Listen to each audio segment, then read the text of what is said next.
روایت نمبر 324 324، وقال ابن رشد القرطبی، ابن رشد القرطبی نے کہا، آپ ان کے بارے میں لکھ لیں کون شخصیت ہے یہ، ابو الولید، ابو الولید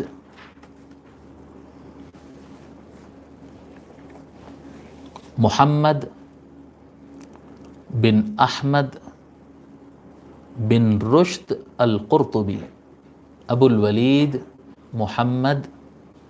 بن احمد بن رشد القرطبی، القرطبی کیوں سے لکھنا، القرطبی، ان کی شہرت ہے ابن رشد الحفید کہتے ہیں ان کو، ان کی شہرت والا جو نام ہے ابن رشد الحفید، خاندان میں زیادہ علماء تھے ان کے، تو ابن رشد سینئر بھی گزرے ہیں، الحفید مطلب پوترے، پوترے ابن رشد الحفید سے ان کی شہرت بھی ہے۔ یہ فلاسفر تھے، یہ بایولوجیکل ڈاکٹر بھی تھے، اور یہ کیا کہتے ہیں فقیہ تھے جی، لا جاننے والے تھے، اور یہ جج بھی گزرے ہیں، اور آپ جو ہے آسٹرولوجی بھی جاننے والے تھے، اور آپ فزیشین بھی تھے، بہت یعنی بہت بڑے علماء میں سے، اور یعنی ویسٹرن ورلڈ، یورپ کی دنیا میں ان کا نام بہت زیادہ مشہور ہے، اور ان کی کتابوں کو بہت زیادہ مقام دیا جاتا ہے ابن رشد، علامہ ابن رشد القرطبی کو، ٹھیک ہے۔ ان کی وفات 595 میں ہوئی ہے، 595 ہجری میں آپ کی وفات ہوئی ہے۔ ابن رشد کی کتابوں کو ہم سے زیادہ، مسلمانوں سے زیادہ ویسٹرن ورلڈ نے زیادہ اختیار کیا اور زیادہ پڑھا۔ تو ابن رشد القرطبی کہتے ہیں فاختار مالک فی احد قولیہ وابو حنیفہ والشافعی واحمد وداود القیام ب20، امام مالک اپنے مختلف اقوال میں سے ایک قول کے مطابق، امام مالک اور ابو حنیفہ اور شافعی اور احمد ابن حنبل اور داود، یہ سارے کے ساروں نے 20 رکعت کو مانا ہے، انہوں نے اختیار کیا ہے القیامہ ب20 رکعہ، یہ 5 کے 5 ائمہ نے 20 رکعت پر عمل کو اختیار کیا ہے، سوى الوتر، وطر کو چھوڑ کر،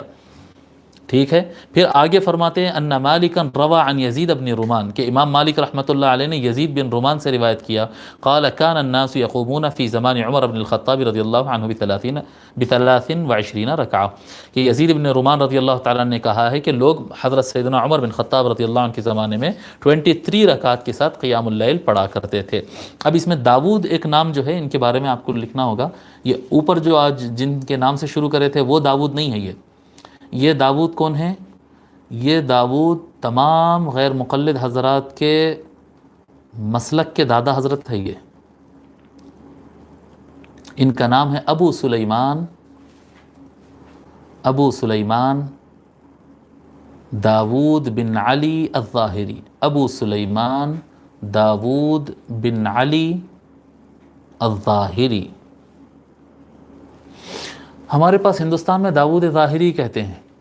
ہر جگہ کہتے ہیں داود ظاہری، ابو سلیمان الظاہری بھی کہتے ہیں، داود الظاہری کہتے ہیں۔ یہ جو ظاہری مسلک ہے نا، کہ ہم حدیث کا اصل معنی میں نہیں جائیں گے، آیت کے ان ڈیپ معنی میں نہیں جائیں گے، ہم تعویل نہیں کرتے، جیسا پڑھے بس ویسا ہی ہم عمل کر دیتے ہیں، سیدھا سیدھا جی، یہ ان کا مسلک تھا۔ یہ